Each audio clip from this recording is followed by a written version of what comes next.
January 19th, 1945. A Waffenamt engineer named Klaus Stumpf walks through the snow-covered grounds of Kummersdorf Proving Grounds, 25 kilometers south of Berlin, carrying a clipboard that feels heavier than it should. Behind him, partially concealed under camouflage netting, sits an American M4A3E8 Sherman tank captured 3 weeks earlier during the Ardennes offensive. The Germans call it a Beutepanzer, a trophy tank, though at this stage of the war trophy feels like the wrong word. If you're enjoying this deep dive into the story, hit the subscribe button and let us know in the comments from where in the world you are watching from today.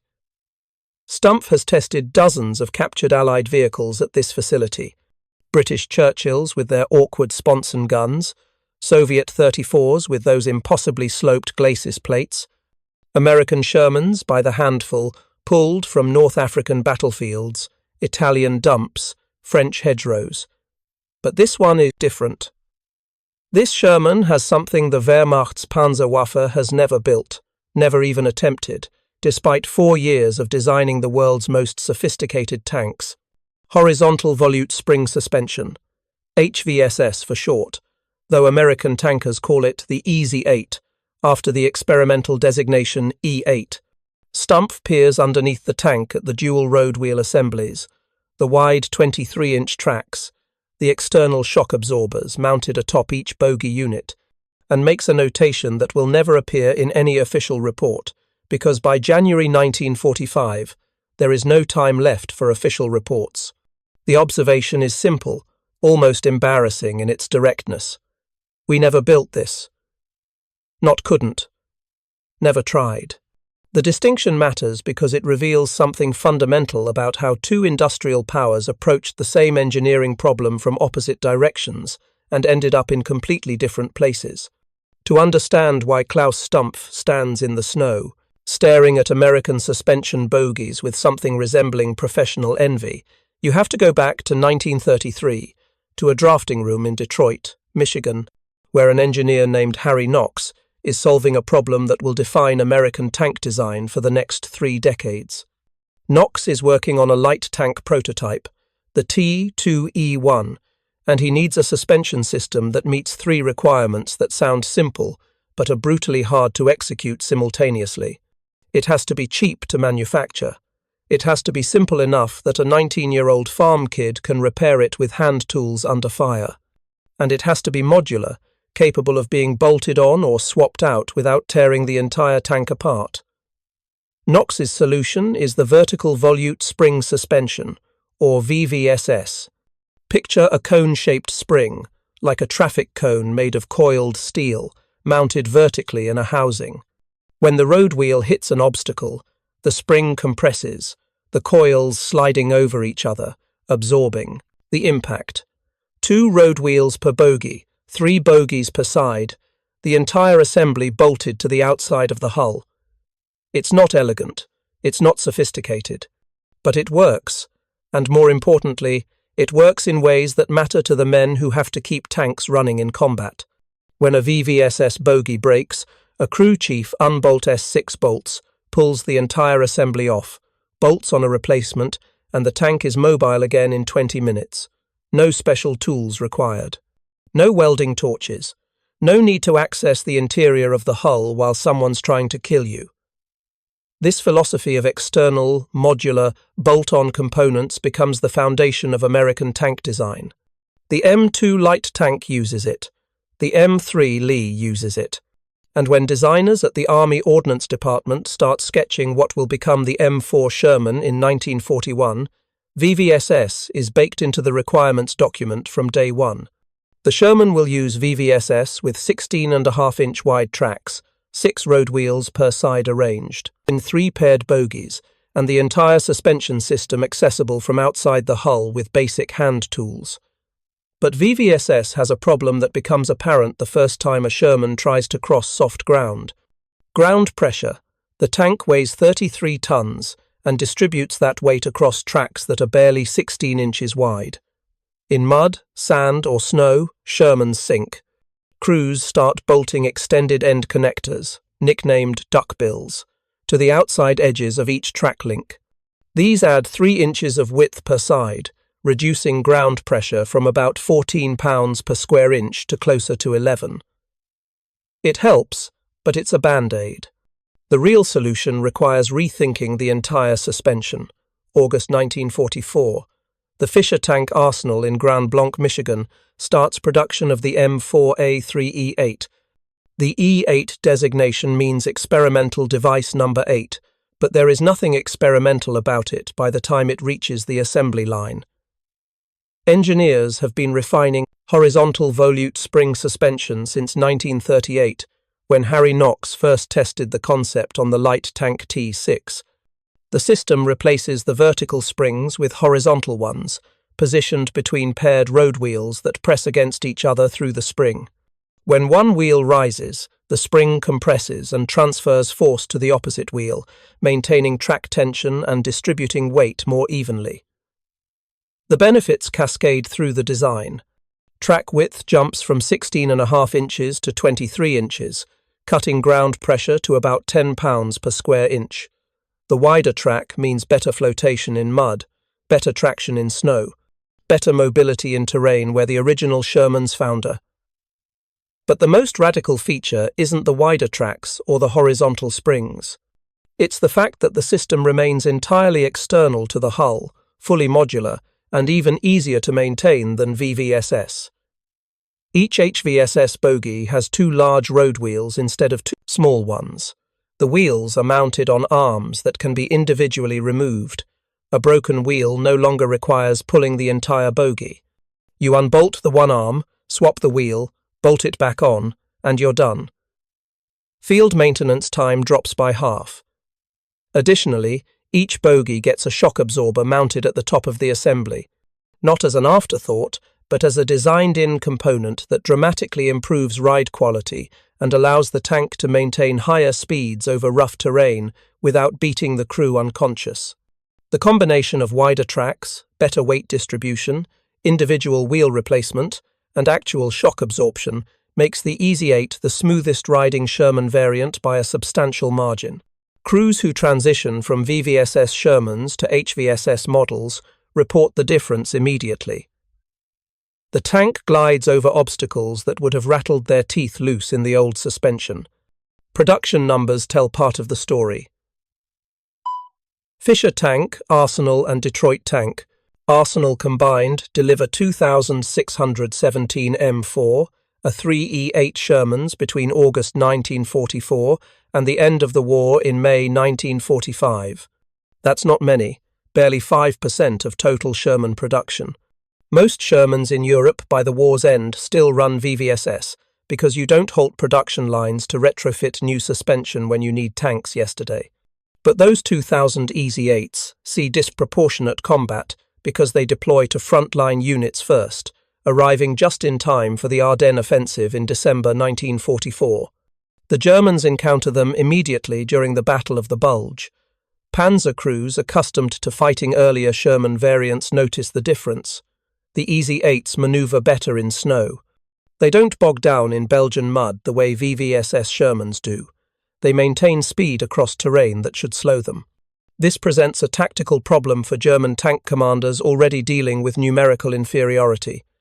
But it also presents an engineering question that several Waffenamt officials find genuinely perplexing. The Americans just bolted better suspension onto their existing tanks. No major redesign. No delay in production. They simply unbolted the old system and bolted on the new one. Some HVSS-equipped Shermans in Europe started life as earlier models, retrofitted in field depots by maintenance crews with wrenches. The Germans cannot do this. Their tanks are not built this way. January 1938. Henschel und Sohn receives a development contract from the Heereswaffenamt for a heavy tank that will eventually become the Tiger I. The design team, led by Erwin Aders, faces a challenge that American engineers don't have to consider. If you find this story engaging, please take a moment to subscribe and enable notifications. It helps us continue producing in-depth content like this. The Wehrmacht wants a tank that weighs 56 tons, mounts an 88mm gun, and can still move cross-country at reasonable speed. The old leaf spring suspension used on the Panzer II won't handle that weight, neither will the external bogie, systems the Americans favour. The hull would have to be enormous to mount enough external bogies to support 56 tons, creating a target profile the size of a barn. Aders and his team turned to torsion bar suspension, a technology German engineers pioneered in the 1930s but haven't yet used on heavy tanks. The concept is mechanically elegant. A long steel bar runs transversely through the hull. One end is fixed rigidly to the hull structure. The other end connects to a swing arm that holds the road wheels. When the wheel hits an obstacle, the swing arm twists the bar along its length. Steel has a natural resistance to torsion, so the bar wants to untwist, creating spring force. The more you twist it, the more force it exerts, trying to return to neutral. This gives you progressive spring rates without needing physical springs. The Tiger's suspension uses 16 torsion bars, 8 per side, each bar running most of the width of the hull. The bars are 55 millimeters in diameter for the intermediate wheels, 58 millimeters for the front and rear wheels, which take more load. Each bar is nearly 1900 millimeters long, about 6 feet, and every millimeter of that length contributes to the spring rate. The system provides remarkable ride quality for a 56-ton vehicle. Crews report the Tiger glides over obstacles that would jar lighter tanks. The suspension travel is generous, the damping smooth, and the weight distribution across 8 overlapping, interleaved road wheels per side is so even that ground pressure drops to nearly 12 pounds per square inch, despite the enormous mass. But torsion bar suspension comes with consequences that compound as the war progresses. First, the bars occupy the entire width of the lower hull. They can't go anywhere else. You can't move them. You can't redesign around them without redesigning the entire tank. This limits internal volume and forces the hull to be wider than it otherwise needs to be. Second, the interleaved road wheel arrangement, where outer wheels overlap inner wheels, distributes weight beautifully but creates a maintenance nightmare. To change an inner road wheel, you have to remove multiple outer wheels first. This turns a 20-minute job on a Sherman into a 6-hour ordeal, requiring specialized tools, a hydraulic jack, and a lot of very angry mechanics. Third, and most critically, when a torsion bar breaks, and they do break, removal requires accessing the anchor points inside the hull. Often you need a cutting torch to free a snapped bar. Sometimes you have to pull the engine or transmission to reach the bar. In field conditions, a broken torsion bar frequently means the tank is combat ineffective until it reaches a depot-level maintenance facility. German field reports from the Eastern Front document dozens of cases where Panthers and Tigers with broken torsion bars had to be abandoned or destroyed to prevent capture, not because the engine failed or the gun jammed, but because nobody could fix the suspension in time. The Panther compounds these problems by using dual torsion bars per wheel station. This system, designed by Professor Ernst Lehr, consists of 2 bars per swing arm instead of 1, providing even better ride quality and handling. Panther crews love it. The tank corners like nothing else in the German inventory. But now you have 32 torsion bars running through the hull instead of 16, and the complexity multiplies accordingly. A maintenance manual for the Panther includes a section on torsion bar replacement that runs 14 pages and requires 5 different specialized tools, 2 types of hydraulic equipment, and assumes the tank is in a fully equipped maintenance depot, not a muddy field in Ukraine. Winter makes everything worse. Mud, snow, and ice pack into the spaces between the interleaved wheels. Overnight temperatures on the Eastern Front regularly hit -30 Celsius. The packed material freezes solid, locking the wheels in place. Crews learn to spend hours every morning chipping ice out of the suspension before the tank can move. If they don't, the first movement can break a swing arm, bend a torsion bar, or snap an axle. German field manuals from late 1943 onward include increasingly desperate instructions for preventing suspension freeze-up. Light fires under the tank, pour boiling water on the wheels. Keep the tank idling all night to generate heat. None of these solutions work reliably, and all of them consume resources the Germans increasingly don't have.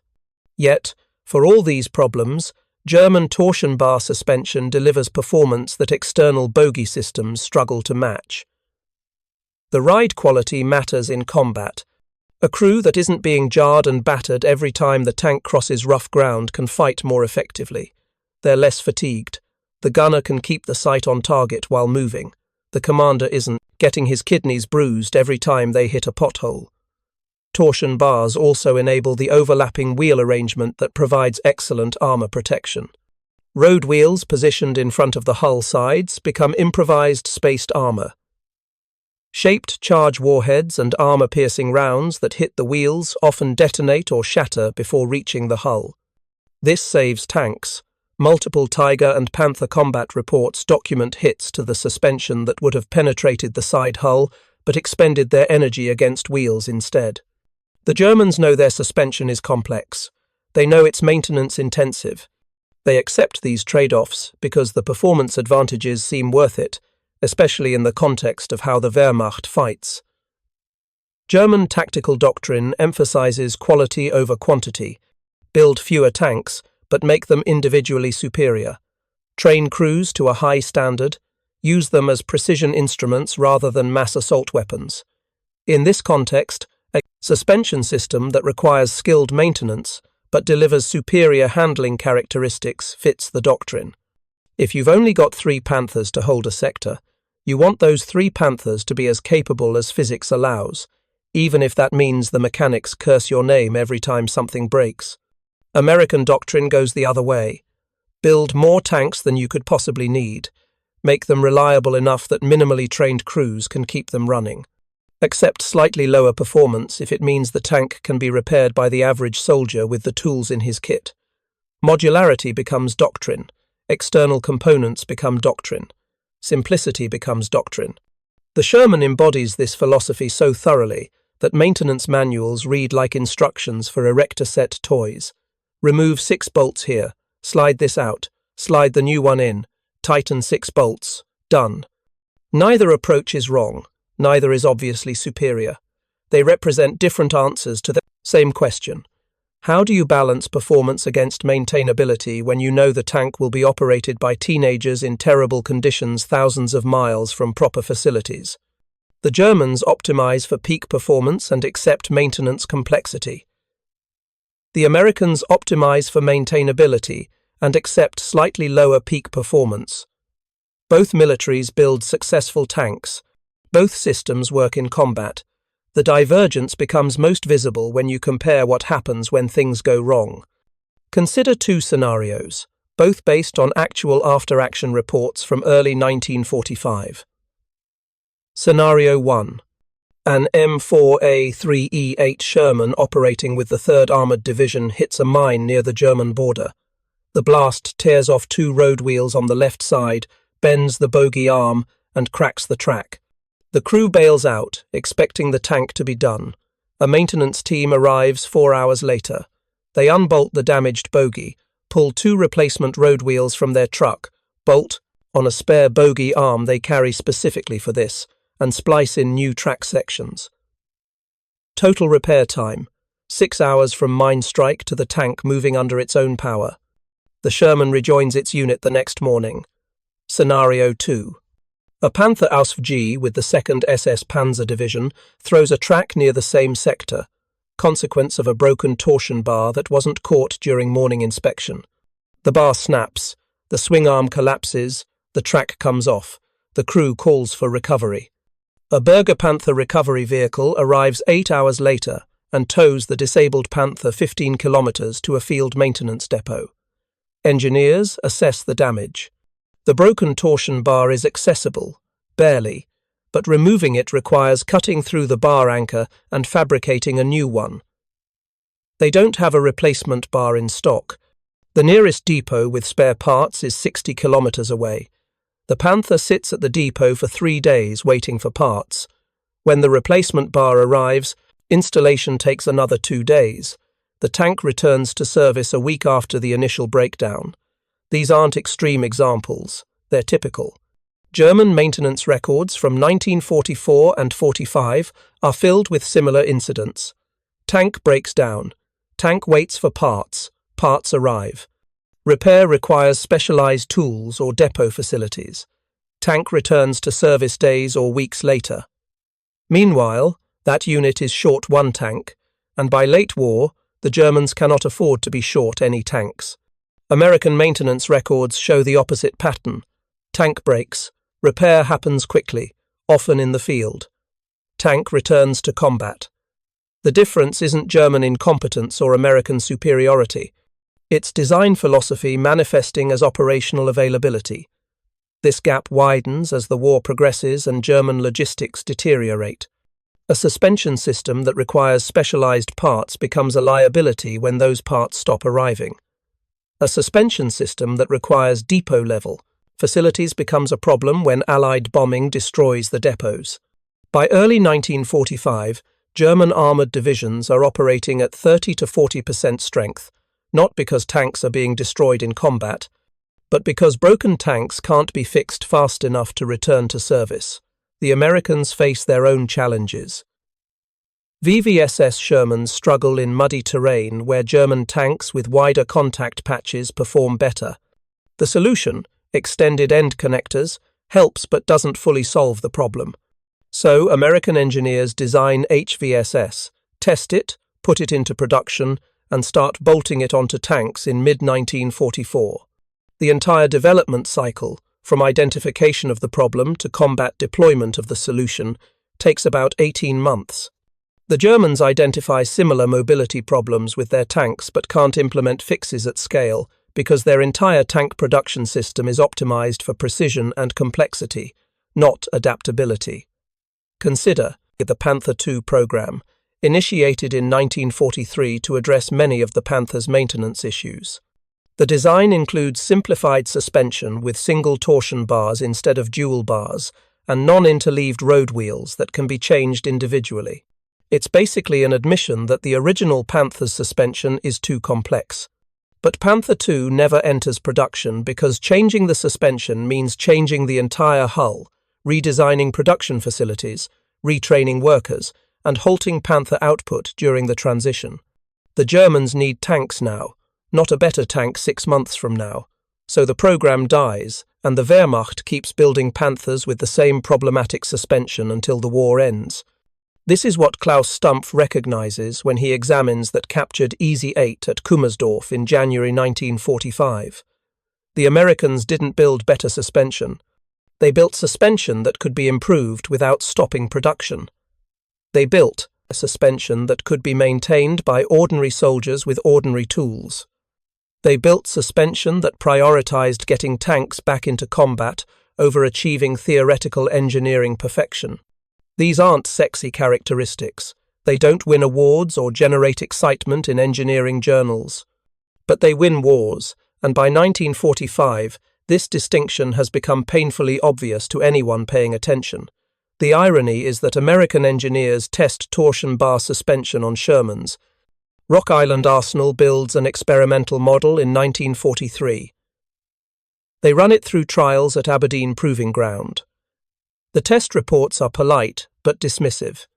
Torsion bar suspension provides no significant performance advantage over HVSS in most conditions, and no advantage over HVSS in any conditions.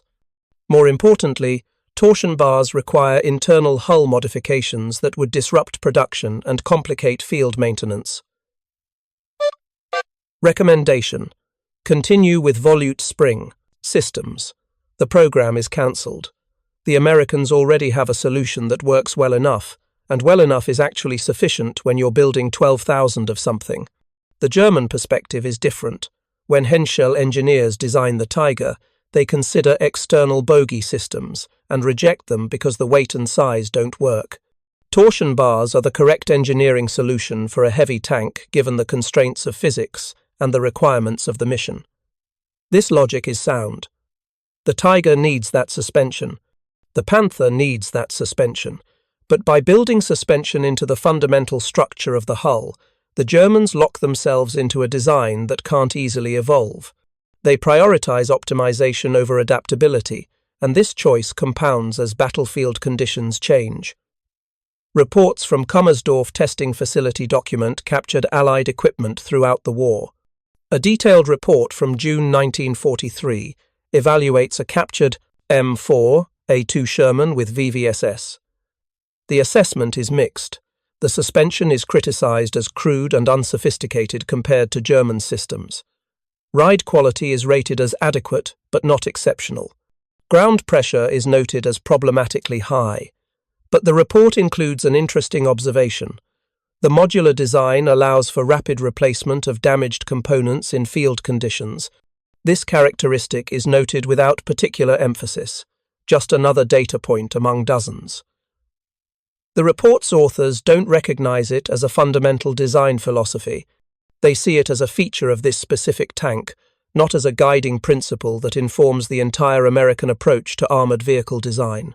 A later report from December 1944, evaluating a captured M4A1 with 76mm gun, includes updated notes. American tanks continue to use external suspension systems. These systems are noted to be increasingly sophisticated, but remain fundamentally different from German approaches.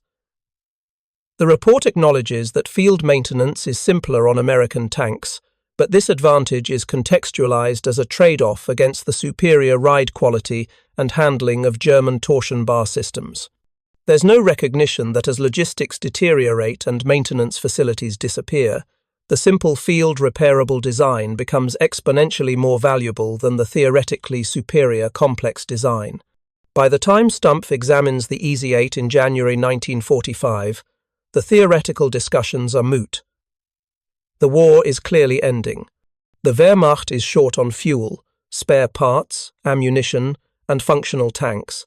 Armored divisions are shadows of their former strength, and here sits an American tank with suspension that could be maintained by a crew with hand tools, using components that apparently just bolt on without requiring access to the interior of the hull.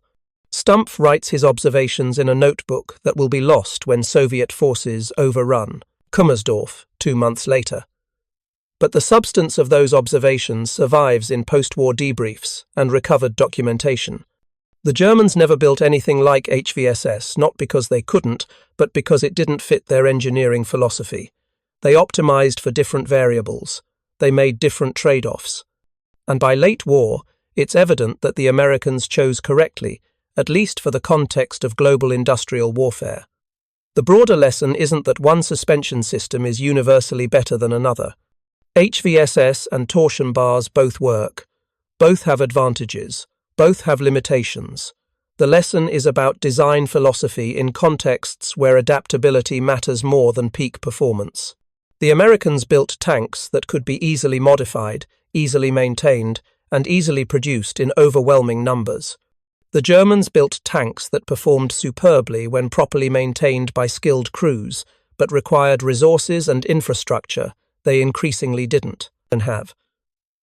This becomes starkly evident in the final months of the war, when maintenance records tell a story that combat reports obscure. The 2nd Panzer Division, operating in Hungary in March 1945, has 40 Panthers on its roster. Only 12 are combat-ready on any given day. The rest are deadlined for maintenance, waiting for parts, or sitting immobilized by mechanical failures that require depot-level repair. The division's maintenance logs show the same pattern repeating.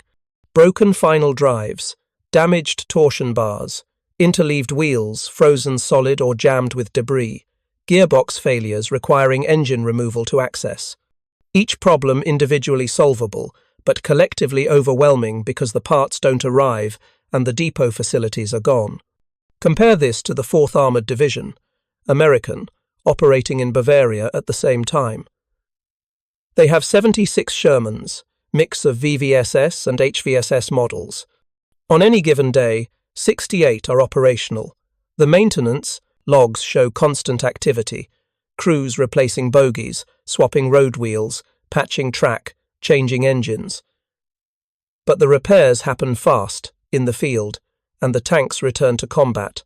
The difference isn't build quality or mechanical reliability. Sherman components break as often as German components. The difference is that when a Sherman component breaks, fixing it doesn't require specialized facilities that no longer exist. The post-war assessment by British and American intelligence teams evaluating German tank technology includes extensive documentation of torsion bar suspension systems. The reports are respectful, almost admiring. German suspension engineering is acknowledged as sophisticated and effective. The Tiger and Panther ride quality is praised. The distribution of ground pressure through interleaved wheels is recognized as clever. But the reports also note, with characteristic British understatement, that such systems present certain logistical challenges in extended field operations. This is military bureaucracy speak, for the suspension is brilliant, until something breaks, and then you're finished. Soviet engineers, who capture more German tanks than anyone else, have a different take. They test captured Panthers and Tigers extensively at Kubinka, proving grounds near Moscow. The reports are blunt. Torsion bar suspension provides excellent performance. It also requires an industrial base and logistical system the Soviet Union doesn't have and doesn't want. Soviet tanks will continue using Christie suspension, a system the Americans abandoned in the 1930s, because Christie suspension uses components that can be manufactured in tractor factories and repaired by soldiers who learned their mechanical skills on collective farm equipment. The Soviets, like the Americans, prioritize maintainability over sophistication. The French try using captured Panthers after the war. They have about 50 Panthers in various states of repair, seized from abandoned German positions. French army trials run from 1946 through 1948. The Panthers perform beautifully when they're running. They handle rough terrain well. The guns are powerful, the armor is thick, but keeping them operational proves impossible. Spare parts don't exist. Maintenance requires expertise the French army doesn't have in sufficient quantity. By 1948, the French military formally rejects the Panther and recommends all remaining examples be scrapped or sold. The official report includes a remarkable sentence. The vehicle's performance characteristics are offset by mechanical complexity that renders it unsuitable for service, with formations lacking specialized maintenance infrastructure. In other words, it's a great tank if you're the Wehrmacht in 1943 with functioning supply lines and trained mechanics. It's a hanger queen if you're anyone else, anywhere else, at any other time. The Israelis face similar challenges in the 1950s when they acquire surplus Shermans from multiple sources. They get early models with VVSS. They get late models with HVSS. They get spare parts from American stocks. They get additional hulls from French depots. The Israeli Defense Forces Maintenance Corps discovers what American tank crews learned during the war. HVSS suspension can be retrofitted onto earlier Sherman models without major modifications. You unbolt the VVSS bogies, bolt on the HVSS bogies, install wider tracks, and you're done. The Israelis do exactly this, upgrading hundreds of older Shermans with HVSS suspension to improve mobility in desert conditions. This flexibility extends the Sherman's service life by decades. Israeli Shermans fight in the 1956 Suez Crisis, the 1967 Six-Day War, and see limited service into the 1970s. Some are still running in the 1980s at training facilities. No one retrofits torsion bar suspension onto anything, because you can't. The system is embedded in the hull structure. You can't upgrade it without building a new tank. This limits the evolution of German tank designs in ways that become apparent in post-war developments. When the West German Bundeswehr needs tanks in the 1950s, they don't try to resurrect Panther production. They start fresh with new designs that incorporate lessons learned, including, notably, simpler suspension systems that prioritize maintainability. The Leopard 1, Germany's first post-war main battle tank, uses torsion bars because the technology matured significantly, but the road wheels are non-interleaved and individually replaceable, and the torsion bars themselves can be accessed without major disassembly. The lessons of late-war maintenance nightmares inform every design decision. American tank development goes a different direction. The M26 Pershing, designed during the war but arriving too late to matter, uses torsion bar suspension. American engineers finally conclude that for very heavy tanks, torsion bars make sense, but the M26 torsion bars are designed for maintainability from day one. The bars can be removed without pulling the engine. The road wheels aren't interleaved. The system incorporates lessons from examining German tanks, keeping the performance advantages while eliminating the maintenance problems. This becomes standard practice for American heavy tanks going forward. The M46, M47, M48, and M60 all use torsion bars, but none use interleaved wheels, and all are designed so field maintenance remains feasible.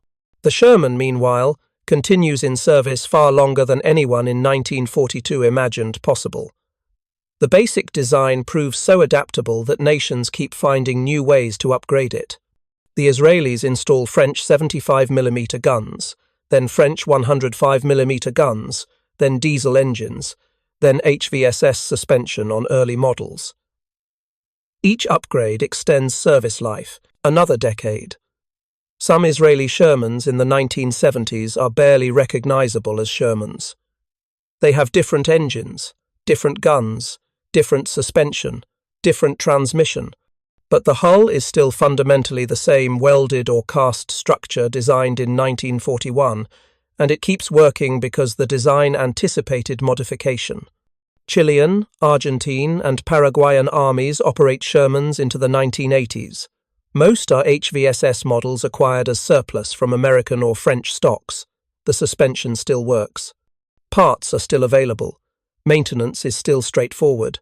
These aren't frontline tanks anymore. They're used for training, internal security, or ceremonial duties. But the fact that they're still operational 40 years after manufacture speaks to the durability of the basic design philosophy. Build it simple. Build it modular.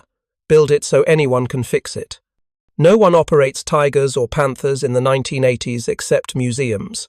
And, even then, most museum examples don't run. The suspension components are too rare, too complex, or too deteriorated. Restoring a Tiger to running condition requires fabricating parts that haven't been manufactured since 1945. Finding specialists who understand the intricacies of dual torsion bar systems and accepting that the tank will need constant attention just to remain mobile. This isn't because Tigers were poorly built. They were magnificently built, engineered to standards that exceeded American or Soviet tanks in many respects. But that magnificence came at a cost, and the cost is that when original parts wear out and manufacturing expertise disappears, the system becomes effectively irreplaceable. There's a moment captured in a Soviet intelligence photograph from May 1945, taken at Kummersdorf just after Soviet forces overrun the facility. The photograph shows the tank proving grounds, now abandoned, littered with disabled vehicles. In the foreground sits that M4A3E8 Sherman, the one Klaus Stumpf examined. Behind it, a Panther Aus G missing several road wheels. Next to that, a Tiger II with a damaged suspension, one entire side collapsed where torsion bars failed. And in the background, partially concealed by trees, a Maus super heavy tank prototype, 180 tons, the ultimate expression of German heavy tank design philosophy, immobilized because its transmission couldn't handle the weight. The photograph is striking because it illustrates the endpoint of two divergent design philosophies. The Easy 8 sits level on its suspension, apparently functional, waiting for someone to start the engine.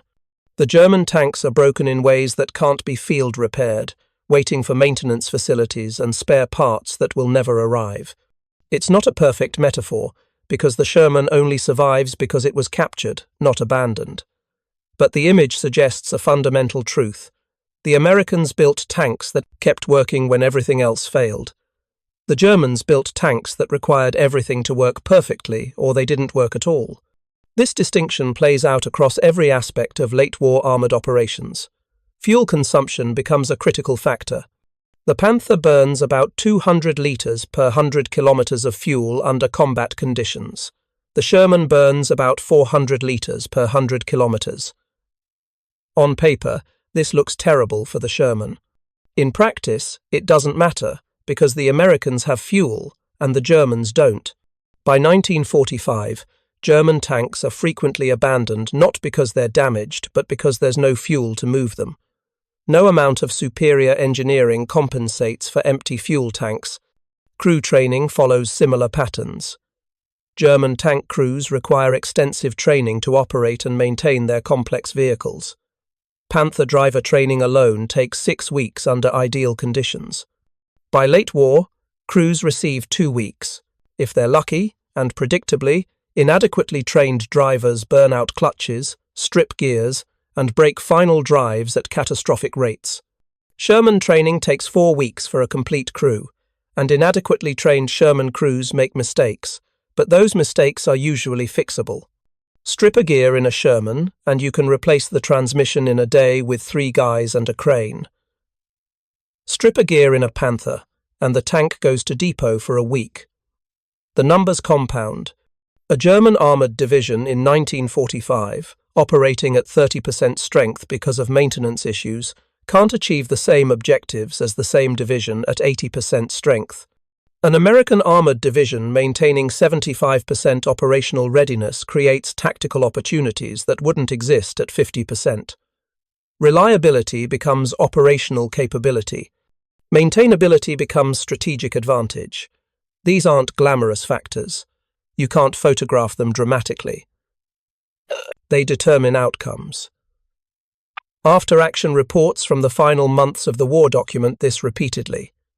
The 11th Panzer Division withdraws from Hungary toward Austria in April 1945.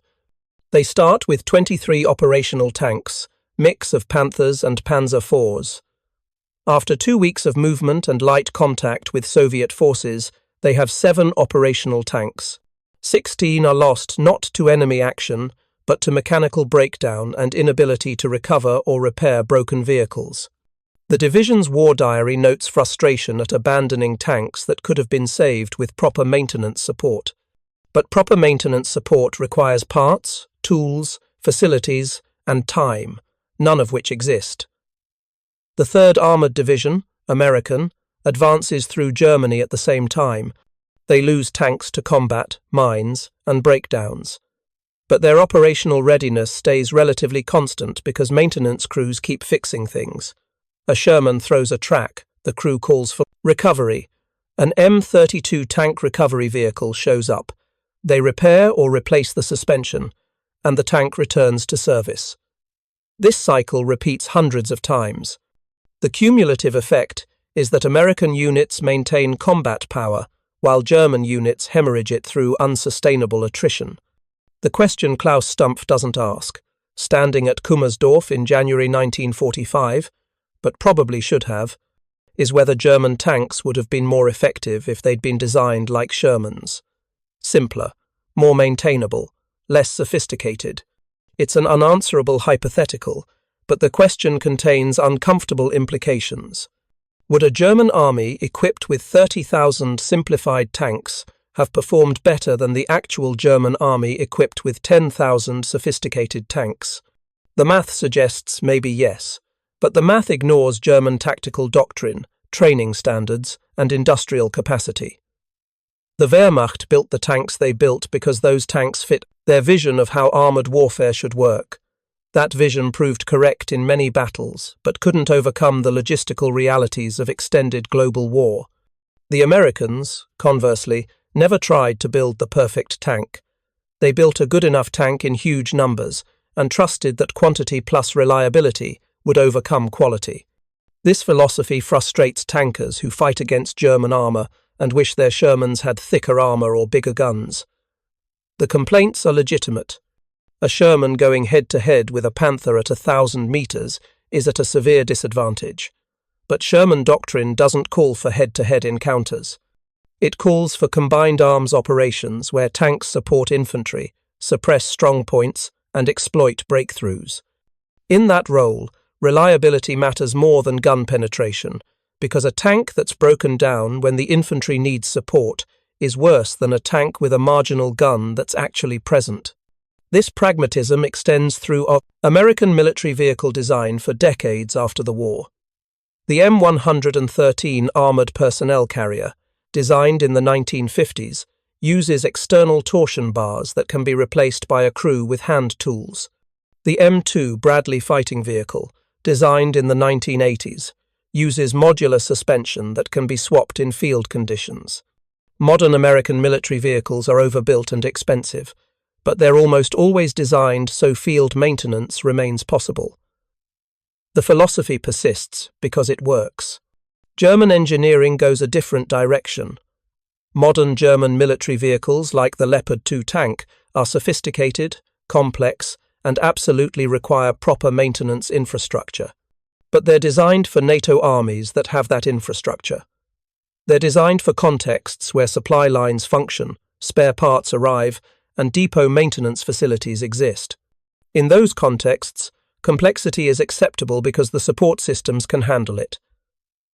The lesson isn't that complexity is bad. The lesson is that complexity requires support, and if you can't guarantee support, simplicity becomes superior. The Easy 8 sits in that photograph from Kummersdorf as a monument to a design philosophy that most people don't think about because it's not dramatic.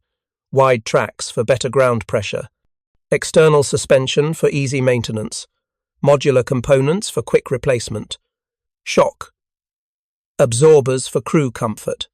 None of these features individually wins battles, but collectively they enable sustained operations under conditions where more sophisticated systems fail.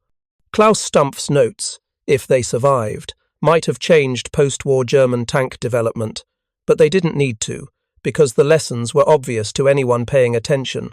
By 1945, German engineers understood that their tanks, magnificent as they were, came with unsustainable costs. The sophistication that made them individually superior made them collectively fragile. The complexity that enabled peak performance created vulnerabilities that couldn't be overcome once logistics collapsed. This doesn't diminish German engineering achievement.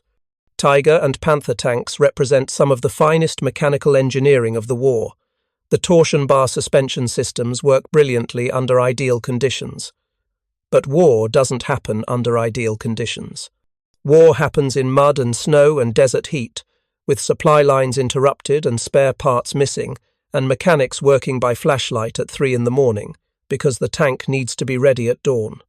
In those conditions, the tank that can be fixed with a wrench and a sledgehammer beats the tank that requires a hydraulic press and a machinist. The Americans understood this from the beginning, probably because American industrial culture emphasized different values than German industrial culture. American manufacturing prioritized mass production and interchangeable parts. German manufacturing prioritized precision and craftsmanship. Both approaches work in their respective contexts, but in a global industrial war, where volume matters as much as quality, the American approach proved more adaptable. There's an epilogue to this story that plays out in the Korean War, from 1950 to 1953. The United States scrounges up every available Sherman from storage depots and ships them to Korea because the newer M26 Pershings proved too heavy for Korean bridges and roads. The Shermans that see service in Korea are mostly M4A3E8 models with HVSS suspension, because those are the newest ones still in storage. They work fine. The wider tracks handle Korean mud and snow.